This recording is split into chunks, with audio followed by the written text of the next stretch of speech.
Акыл һәм буй җитмәслек күкләрдә дә, диңгез тирәнлегендә яткан инҗеләр шикелле, мугъҗизаи һәм гаҗәеп хәлләр була.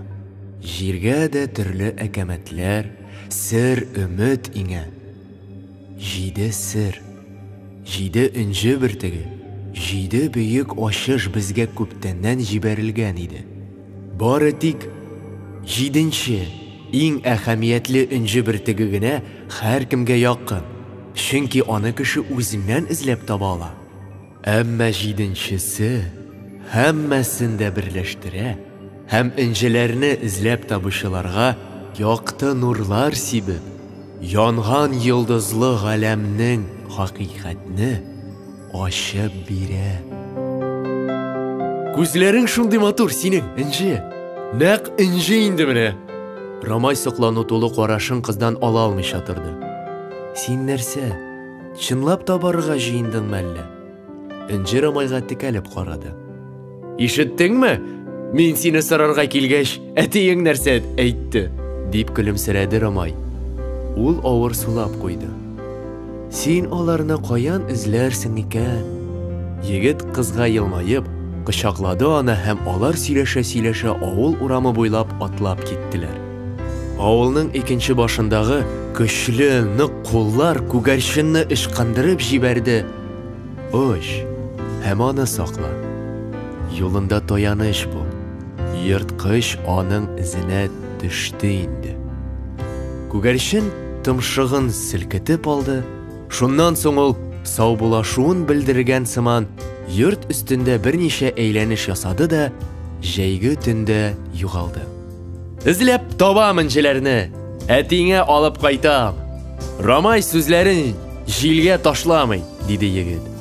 Тик менә ул инҗеләр турында күбрәк беләсе иде.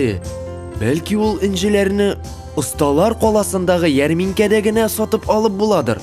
Җүләрем син минем, диде инҗе ягымлы елмаеп. Нинди ярминкә ул тагы? Алар бит җиргә күктән төшкән.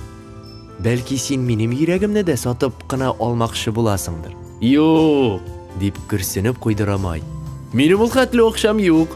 Ярар, инҗеләр турында әтиемнән ишеткәннәремнең барысын да сөйлим алайса. Шулай сөйләшә-сөйләшә алар инҗеләр өенә килеп җиткәннәрен сизми дә калдылар. Исәнме, егет? Инҗенең әтисе баскычта серле күктә тоз бөртегедәй җимелдәгән иң якты йолдызның нурларына коенып басып тора иде. Мин сиңа инҗеләр турында сөйләргә сүз бирдем. Без үзебезне аңласын өчен дип, шулай ук һәр кеше үзенең тамырын, ягъни нәсел-нәсебен, үткәнен һәм киләчәген белсен өчен дип, күк безгә 7 бөртек инҗе биргән. Бу мизгелдә әти кешенең күзләре тонык кына җимелдәгән йолдызларны хәтерләтеп алды. Инҗе бөртекләрен табып аңлаган кеше галәмнең кануннарын ачып, кешеләргә җиткерер.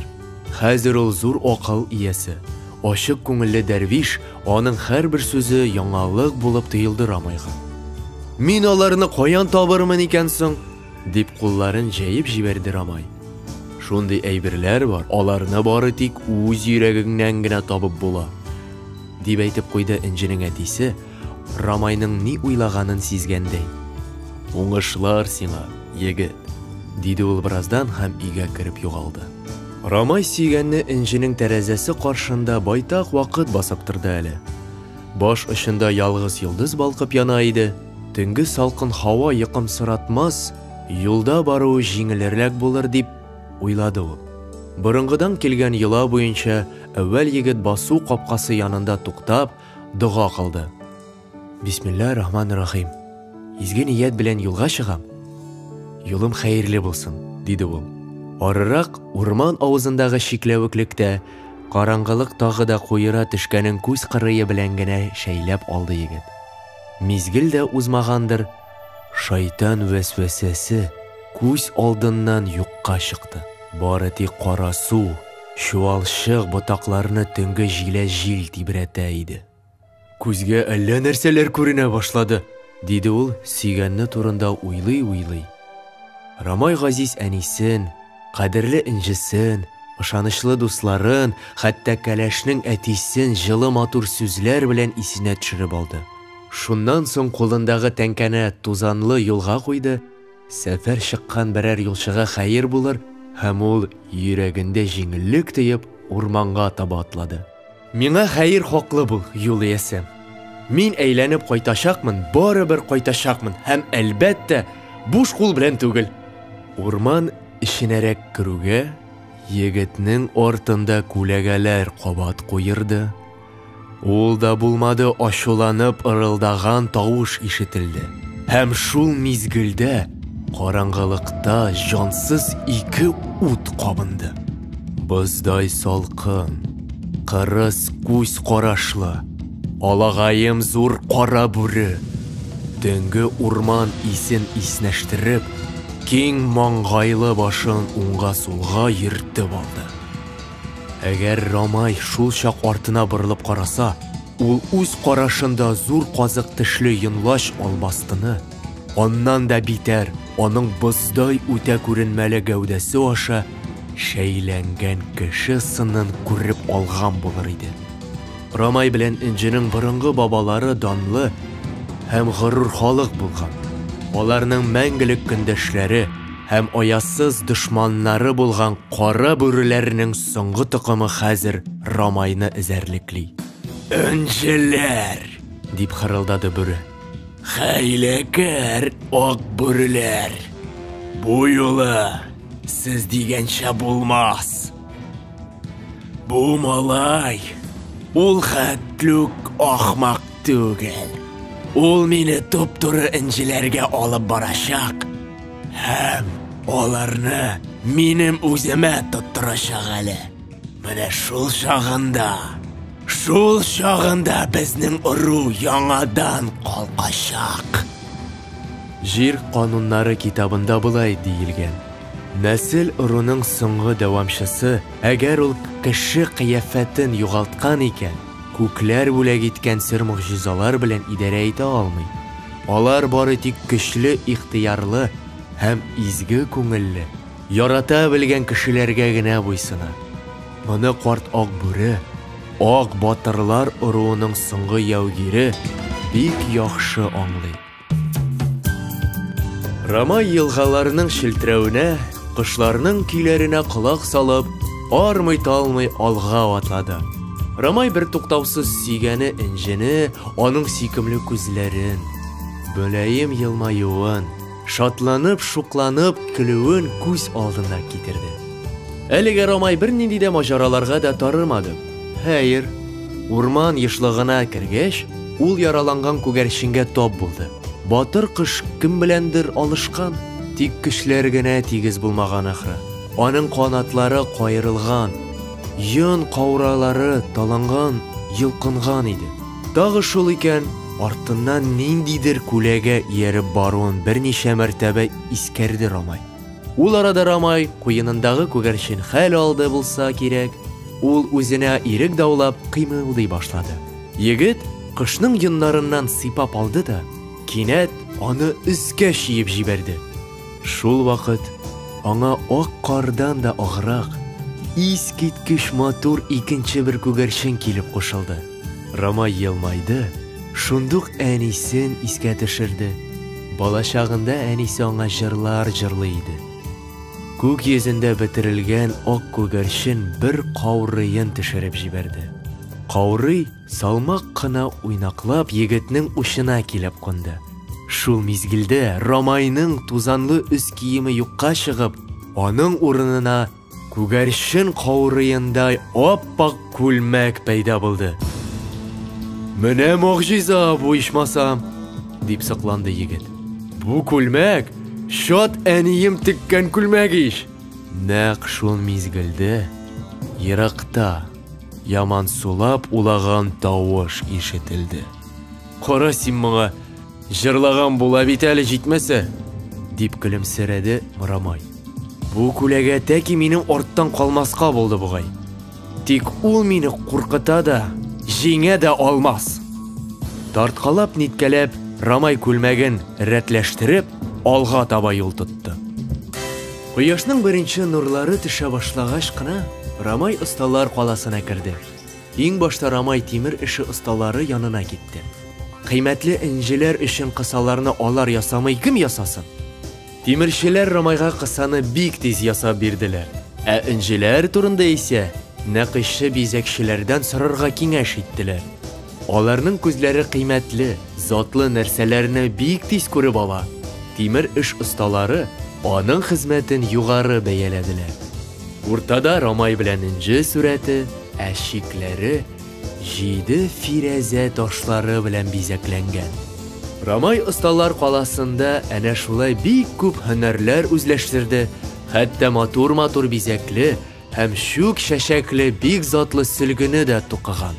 Рамай үзе шүкеп ясаган бизәген кала кешеләренә бүләк итте. Осталар үз чиратында Рамайга йомшак бизәкләр төшерелгән читекләр тегеп бирделәр.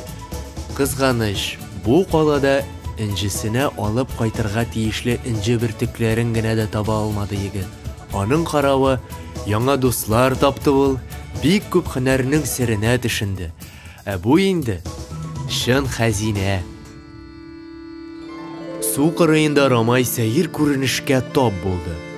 Куе тал ботаклары арасында ис китмәле әдәми зат суга таба иелгән иде.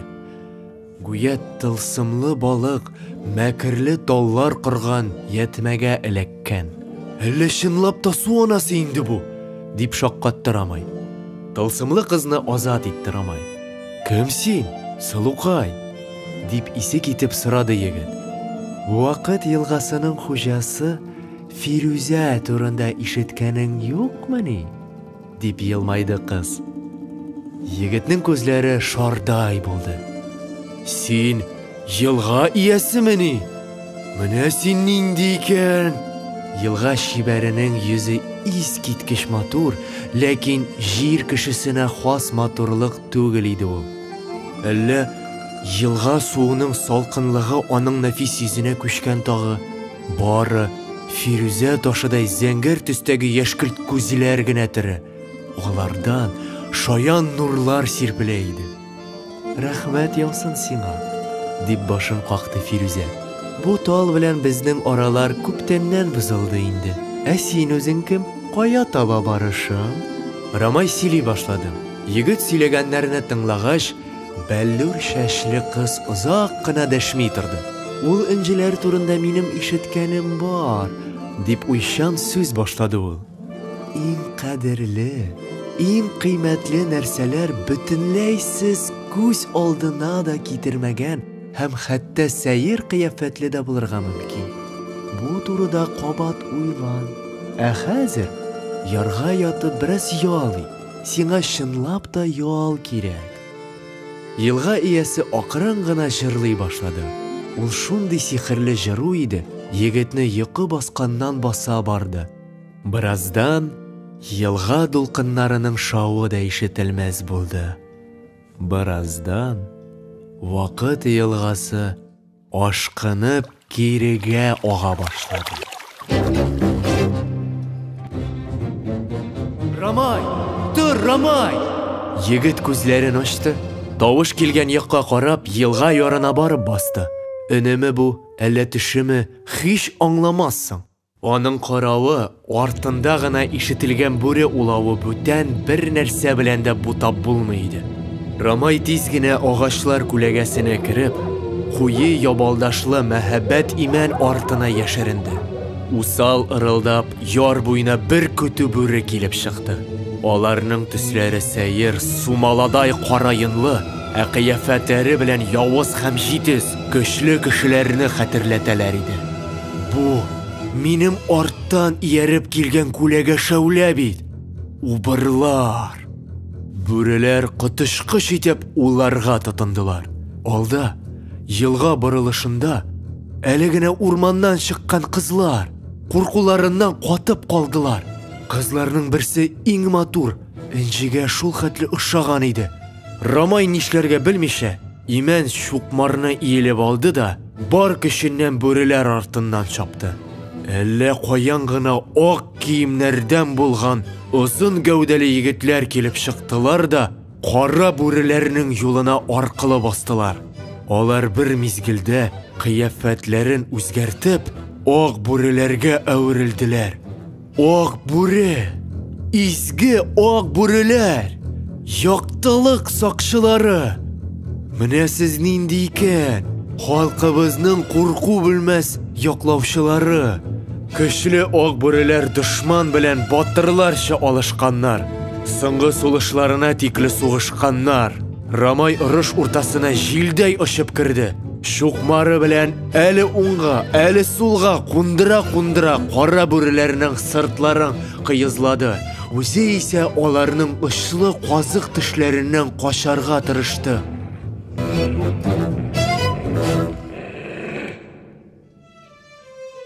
Сулый бит ул. Рамай кар белән ярым капланган хәлдә яр буенда ята иде.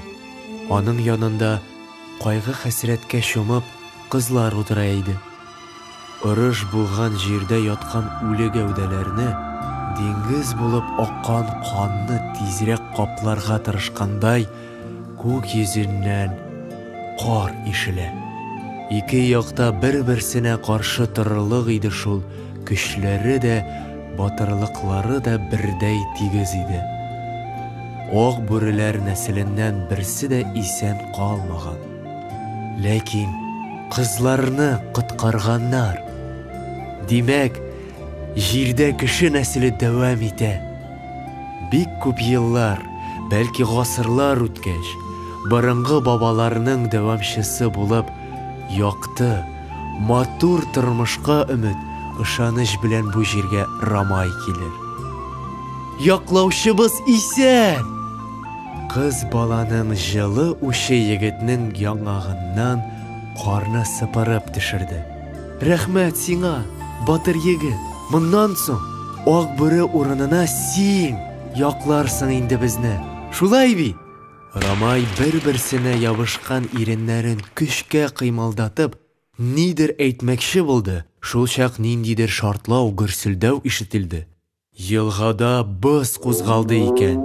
Су үзенең агышын тизләткәннән тизләтте. Вакыт агышы ничек тиз акса, егетнең дә күз кабатлары көчлерәк йомыла башлады. Ул тагын татлы йокыга талды. Кайдадыр еракта, икенче як ярда сагышлы итеп улаган тавыш та акраная төште. Бу тавыш иясе кан кыйгыч урышта убыр әдәмнәр үлеп беткәнгә сакранып елаучы, шул ырының соңгы вәкиле кара бүре иде. Рамай күзләрен ачты. Тирә-якта беркем дә юк. Дошманнар да, ак бүре дә, кызлар да. Хәтта Фирүзә дә юкка чыккан. Аның иреннәре бары җил ырынганын тояды. Колаклары өшеп баручы аккышларның бердәм канат җилпүе чыгарган сызгыру тавышын гына ишетә. Әле генә гаҗәеп төш күрде бугай ул. Рамай үзен баштан аяк җинтекләп тикшереп чыкты һәм шул чак теге шибәр кызның бүләген, алтын билбауны искәреп алды. Борынгы бабаларыбызның изге билбавы бит бу. Хәзер Рамай туган җирен, үз ватанын яклаучы. Әнисенең ак күлмәге өстеннән шушы билбау белән билен кысты да Рамай ары китте. Аның артыннан елга дулкыннары бәллүр чәчле кыз тавышы белән бик озак пышылдаштылар. Сау бул Рамай. Күргәннәреңне онытма. Бәхетле бул. Бу авылда мөгаен шат күңелле яхшы кешеләр яшидер, дип уйлады Рамай, сырлап бизәкләп ясалган биек булдырга карап. Шундук ишек ачылды.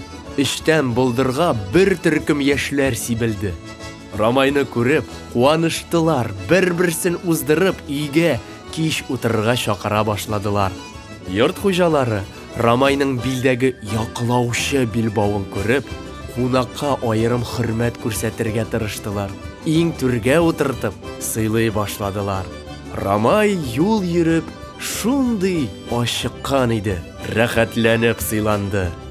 Кайсы яклардан син, Рамай? Дип кызыксынды хуҗаларның кызы кара күзле Зөһрә. Нәсел ырыуың кемнәр? Барысын да яшермичә сөйләп бирде Рамай. Егетләр бөтенләй онтылып, бар күңелләрен биреп, ә кызлар моңсуланып, уйлары белән хыял дөньясына йөзеп тыңладылар. Зөһрәнең әти-әнисе исә Рамайга яратып, үз итеп озак карап торды. Зөһрәгә, аның әти-әниләренә бәхет теләп, сый-хөрмәт өчен зур рәхмәтләр әйтеп, Рамай юлга җыена башлады. Хуҗалар аңа карап кына торырлык матур шигелгән ак сөлге бүләк иттеләр. Ә Зөһрә бирнәләре сакланган сандыктан йомшак җылы шәл алды. Минем исемнән инҗеңне үт, бер кайчан да аның йөрәгенә салкын тимәсен, диде кыз. Шуннан соң ул шаярып бармак янады. Караны, безне онытма. Кавышкач та кунакка килегез, гаиләләр белән йөрешербез. Егетне озатырга бөтен кунаклар чыкты. Беренче мәртәбә адашты Рамай. Таң атканда тирә-юньгә яктылык сирпелгән вакытта Рамайга чынлап та бер сәер юлдаш очрады. Үзе яланаяк, барлы-юклы киемнәре теткәләнгән, түбәтәе тузанга баткан, арган күзләрендә күптән ризык күрмәгәнлеге чагыла иде. Рамай юл биштәрен чишеп, аны юлчыга сузды. Сыйларымны кабул итеп ал, мөхтәрәм илгизүче, диде Рамай хөрмәт белән. Таныш булыйк, минем исемем Рамай. Рәхмәт, егет, дип башын иде юлчы. Кешеләргә яхшылык кылсаң, ширең китәр, сихәтең артыр. Ә мин хаким булам, илгизүче табиб. Мин адаштым бит әле, диде егет. Кеше юлы аның үз йөрәгеннән башлана, ә аннары икенче кеше йөрәгендә дәвам итә, диде хаким һәм ипине икегә сындырды да бер өлешен Рамайга сузды. Ниятең турында сөйлә әле, бәлки мин сиңа дөрес юл күрсәтә алырмын. Алар калкулыкка утырып, күргәннәре турында да, әле күрергә тиешләре хакында да сөйләштеләр. Син адашмагансың, Рамай. Елга иясе дөрес әйткән. Син эзләгән инҗеләр кай вакытта әллә нинди кыяфәтләргә керә. Көнчыгышка, кояш чыкка якка бар син. Инҗеләреңне тиздән син шунда табарсың. Каян эзләргә соң аларны? Дип кулларын җәйде Рамай. Барам да барам, ник берсе табылсын? Табу ул, кай вакыт төшенү дигәнне дә аңлата, Рамай, дип елмайды мусафир. Иң кирәклесен үз күңелеңнән эзлә. Ә синең юлың инде төгәлләнеп килә. Бик авыр булса да, иң мөһиме, үзеңә юлны тап. Төсен җуйган түбәтәен салды. Изге күңелле булуың һәм ил гизүче мусафирга хөрмәтең өчен бүләк итеп ал әле шуны, Рамай. Минем бүтән бер нәрсәм дә юк, дип моңсу гына елмайды ул. Үзең ялан баш йөрерсеңме ни? Дип әйтә башлаган иде, тотлыгып калды. Мусафирдан җилләр искән иде. Каршыда ул барасы юл гына ялтырап ята һәм көнчыгыштан кояш күтәрелеп килә иде. Таң атканда ул яланга чыкты. Күксел күгәрчен канатларын кагып, аның янына очып килде. «Йә, исәнме, дускай?» дип башын селкеде Рамай. «Күрәм, син дә ялгыз ахрың». Күгәрчен йомшак каурый белән Рамайның яңаган сыйпап алды да җилкәсенә кунды һәм акрын гына гөрләргә тотынды. Рамай кыш телен белми иде. Күгәрчен үзенең сәяхәте турында сөйлидер кебек тоелды аңа. Кышларга гына түгел, кешеләргә дә юл күрсәтүче, иң дөрес юлны табарга өйрәтүче якты йолдыз турында да иде бугай аның сүзе. «Инҗем!» дип пышылдады Рамай. «Кайларда йөрисең син хәзер, кадерлем минем?» Рамайның икенче җилкәсенә ак күгәрчен килеп кунды. Үзенең канатлы дусты белән гөрләшә башлады. «Син минем илем, өметем, язмышым! Инҗем минем, инҗе бөртегем минем!» кычкырып җибәрде Рамай. Шаян кояшның кайнар нуры егетнең керфекләре аша үтеп, Аның күзләрендә уйнады, әйтерсеңлә ышкыннар бийде. Рамай күзләрен кысты һәм кинәт, ни гаҗәп, ул елга иясе Фирүзәнең су көзгесеннән үзе күргәндәй булды. Менә алар, әнисе җибәргән күлмәк, йөрәгенә мәңгегә кереп калган бишек җыры, осталар каласында һөнәрчеләр биргән бүләкләр, авыл кызы, кара чәчле Зөһрә бүләк иткән шәл, аның әтисе әнисе биргән сөлге һәм зирәк мосафир Хаким истәлеге түбәтәй. Халкы өчен изге саналган туган җирне яклаучыларда гына була торган алтын билбау. Калганнары барысы да минем белән, дип пышылдады ул. Шул мизгелдә Бәллүр су көзге күз алдыннан юкка чыкты. Ә пар күгәрченнәр исә күккә күтәрелделәр. Рамай күгәрченнәр артыннан озак кына карап торды. Кошлар туган якларына юлны һәр вакыт таба, дип җилкәсен сикертеп алды ул. Димәк, миңа да өйгә кайтырга вакыт. Аннары нәрсә булса, шул булар. Егетнең төс, матур гәүдәсе башак дулкыннары арасында кереп югалган вакытта урман аланнарына караңгылык иңә башлады. Менә шул чакта кара бүре пәйда булды. Ул борын тишекләрен киңәйтеп сулыш алды һәм нәфрәтләнеп ырылдады. Ахмак егет, дип ырылдады бүре. Үзенең нәрсәгә ия булганын да белми. Ул минем явыз дошманыма юл күрсәтәчәк әле. Шул вакытта мин барысына да ия булармын. Егетне аны каршы алырга бөтен авыл җыелган иде. Күгәрченнәр ише, дип төшенеп алды Рамай. Инҗенең әтисе баш иеп сәламләде. Көчле иратның ирен читенә елмаюы кунган кебек иде. Кайтуың белән котлыйм, яклаучы, диде инҗенең әтисе. Рәхмәт, дип хөрмәт белән башын иде егет. Аннары авыр сулап, яклаучы исеменә лаек булуыма үзем дә ышанып бетмим әле мин. Инҗеләрне табып алып кайта алмадым бит, дип әйтеп куйды. Әтисе белән кыз бер-берсенә карашып алдылар. Агайның җитди йөзенә елмаюы күренде. Ялгышасың, яшь егет. Мин сиңа аларны монда алып кайтырга куштыммыни? Ә ничек? Егетнең тавышында аптырау яралып ята иде. Сез миңа инҗеләрне табарга куштыгыз бит. Аңлат әле аңа, кызым, дип көлемсерәде әти кеше. Инҗе Рамай янына йөгереп килде. Гашыкларның куллары ниһаять очрашты. Кешеләр егетне әйләндереп алдылар да аның киемнәрен кызыксынып карый башладылар. Бигрәк тә алтын билбауга игътибар иттеләр. Син акылкаем, оныткансың ахры, диде инҗе сөйләшә алырлык хәлгә килгәч. Әти сиңа инҗеләрне табарга кушты. Алар нинди генә булсалар да, син аларны таптың бит, әйеме? Мин ул инҗеләрне Рамай тапкан дип уйлыйм, кызым, дип башын селкеде әти кеше. Кызым, син ерак юлга канатлы ныгымаган кышны озаттың. Ә хәзер ул синең яныңа чын лашын булып кайтты. Рамай үзенең инҗеләрен тапкан инҗе. Мин ул инҗеләрне аның күзләрендә күрәм.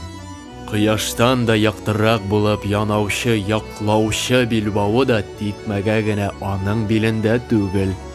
Дәррәү гүләп кешеләр кулларын чапты. Кинәт көн караңгыланып китте. Авыл өстендә авыр кургаш болытлар күренде. Ул да булмады. Куркынып кычкырган тавышлар ишетелде. Көн батыштан урман ягыннан кешеләргә табы күләгә шәүлә якынайганы күренде. Убар! Бүрегә әйләнгән кеше! Дип бала чагылар кычкырыша башлады. Ак бүреләр замандагыча итеп, егетләр, иратлар иң алгы рәтләргә бастылар. Галәм зур кара бүрене аның каршына килеп чыкты.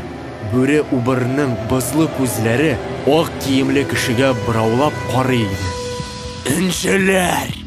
Ак бүре! Миңа бир аларны. Алар минеке булырга тиеш. Жавапны көтеп тормыйча бүре үзенең дошманына ташланды. Энҗенең әтисе кулы белән бер генә хәрәкәт ясады. Бүре әллә кая очып киткәндәй булды. Ул күренмәс диварга бәрелгән шикелле артка атылды. Аннары аның Рамайның көчле йодрыгына каршы алды. Кагыласы булма! Рамайга яклаучы Билбау ярдәм иттеме? Әллә юл йөреп ныгыган яшь егет чынлап та көчлерәк идеме? Кара бүре җиргә барып төште. Бер караганда ул инде юл тузанында аунап ята иде. Минем гаиләмә кагыласы булма! Дип кисәтте аны Рамай, кулы белән авылдашларына таба ишарәләп. Әйе, бүгеннән ул авылдашларының гомерлек яклаучысы. Бар, Тәмугыңа кире кит. Аның өчен үзенең кара күңеле Тәмуг. Бу сүзләрне Энҗенең әтисе әйтте. Ул куркып калган кызын кочаклады. Кара бүре дә үзенең инҗеләрен эзли бит. Ничек инде? Диде Рамай. Ул да Энҗенең кулын сорадымыни?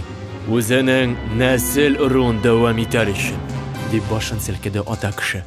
Ләкин аның нәселе ыруы кара бүрегә әйләнгәннәр нәселе. Убырлар ыруы. Ә мин ак бүре, кешеләр уруын яклаучы ак бүреләр нәселенең иң соңгы вәкиле мин, Рамай. Сәер. Ләкин кайсыдыр яктан кара бүреләр безнең кардәшләребез. Менә ни өчен елга буендагы бәрелештә дә көчләр тигез булган, аңлады Рамай. Бир инде энҗеләрне, бир! Тешләрен тешкә бәреп бүре шулай ыңгырашты. Юк, кара бүре, юк! Дип башын селкеде карт ак бүре. Син үз энҗеләреңне күптән таптың инде. Ләкин алар бар да кара булып чыкты. Энҗенең әтисе дошманына бу юлы әрнүле караш ташлады. Туган җирне ярату, хезмәт шатлыгы, ватанга мәхәббәт, күңел байлыгы, ышаныч һәм сөю турында җырлыйсы урынга, балачактан көнләшү, ачу, кансызлык, ялган, усаллык, кешеләрне күрә алмау, нәфрәт якын булды сиңа. Менә синең энҗеләрең шулар убыр. Син яктылыкны, яхшылыкны яратмадың. Ак бүре тавышын күтәрә төште. Кояш астында сиңа урын юк. Барсы да алдавыч булган шәүләләрдән генә торган үзеңнең караңгы дөньяга ки. Үзеңдә аңлагансыңдыр. Шын хәзинәләр кеше күңелендә генә була ала.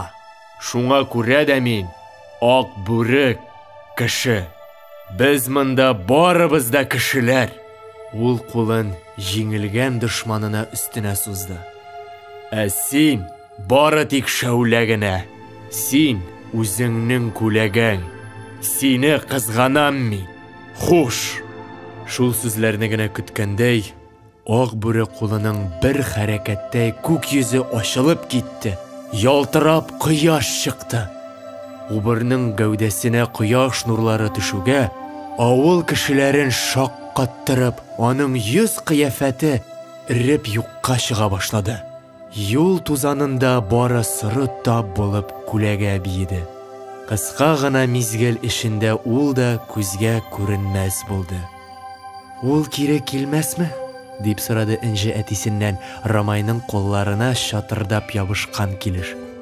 Киявеңнән сора, дип елмайды әтисе. Хәзер ул синең яклаучың. Энҗе, минем яклаучым, дип Рамай кызга күз кысты. Алар икесе бергә көлеп җибәрделәр. Көлүгә бөтен авылдашлары кушылды. Гафу ит, бабай, минем бер нәрсәне беләсем килә, дип егет ак бүрегә мөрәҗәгать итте. Сыра улым, диде карт яугир. Рамай һәрбер бүләген исенә төшерде. Әнисенең бүләге матур күлмәк, ул бишек җыры, осталарның бүләге читек, шәл белән сөлге кунакчыл авыл халкы бүләге. Мусафирның түбәтәе һәм туган илне яклаучының билбауы. Рамай үзенә бирелгән бүләкләрне исенә төшерде. Минем инҗеләрем алты гына килеп чыга түгелме соң? Язмыш миңа алтыны гына бирде. Җиденчесе кайда соң? Моның сыры нидә? Инҗенең әтисе аның янына килде дә кысып кочаклады. Аның сыры, Рамай, нәкъ менә бер нинди сыр булмауда. Дөньядагы бөтен нәрсәне дә без, кешеләр, берләштерәбез. Кара әле тирә-ягыңа. Никадәр бәхетле, шатлыклы йөзләр.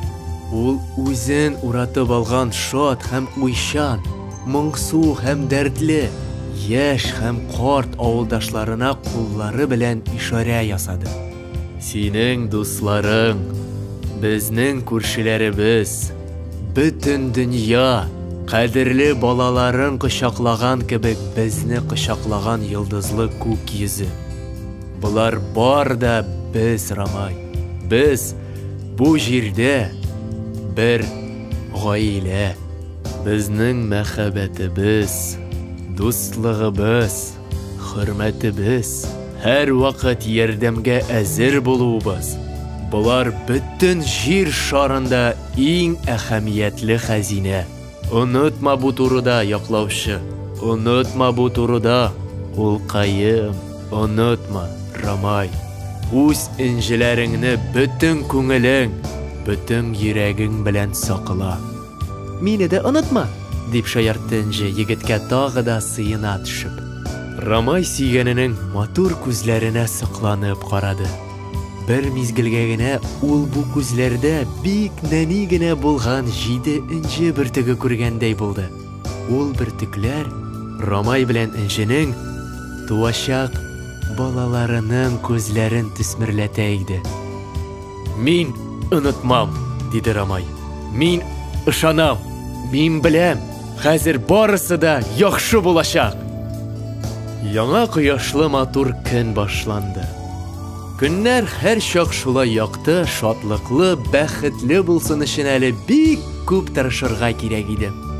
Кояш һәм ай яктысы акрын гына алмаша тора, көн артыннан көн килә, 7 инҗе бөртегенең мәңгелек балкышы Хак Тәгаләнең ризалыгы булып, кешеләргә нур сибә.